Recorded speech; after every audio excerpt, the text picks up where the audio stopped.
How many of you have been to the zoo within your lifetime? And how many of you have been to the zoo within the last 6 months? As I imagine, the number dwindled, as it does for me too. The thought behind this is detrimental to society.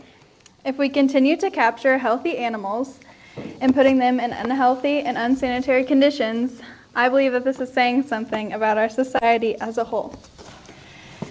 With the recent increase in social media, it is a lot easier to see that animals are put in unsanitary conditions like zoos, and the fact that America is doing nothing about it is scary to me. This topic only recently sparked my attention when I saw the documentary Blackfish on Netflix. This is a documentary about whales who get captured, put in giant metal tubs, and flown to different parts of the world and are put into SeaWorld. They commonly attack people and don't know what to do because they're in an unfamiliar place where they don't know what's going on. So today I will provide you with information about how we can be the change in this worldly issue. I have discovered more cruelty than I thought possible within my research on this topic. So let's get into the life of an elephant in a zoo. According to a book titled Inhumane Zoos, elephants' lifespan, which correlates with almost every other large animal in a zoo, decreases by almost half it normally would in the wild. The two leading causes of this are lack of space and being overtaken care of. The lack of space in zoos are apparent from the moment you walk in, whether you choose to acknowledge it or not.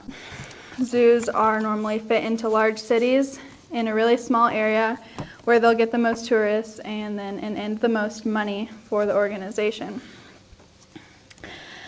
Animals being overtaken care of is normally caused because the moment an animal gets sick, which is normally caused from the unsanitary conditions or lack of space, they just jump right to meds, which for animals isn't always a good thing because they normally would have gotten over it in the wild on their own.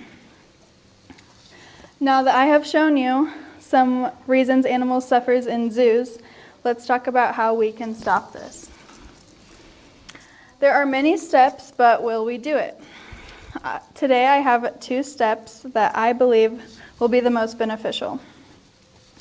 Choosing to go to an animal sanctuary is a lot better option, in my opinion, for if you want to see if you want to be in a zoo-like setting. An animal sanctuary is a place where animals are rehabilitated and sometimes even exotic animals.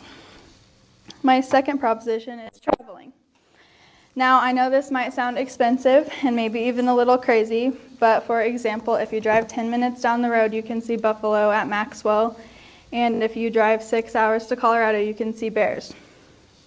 Almost all of our surrounding states have animals that we don't have in Kansas, and I think this is a lot better option than going to the zoo, especially for kids, because they can see how animals actually interact with each other and see animals in their natural habitat.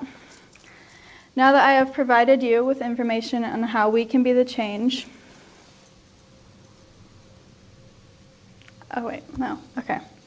Today I have provided you with information on why animals die early in zoos and how we can change it. Thank you.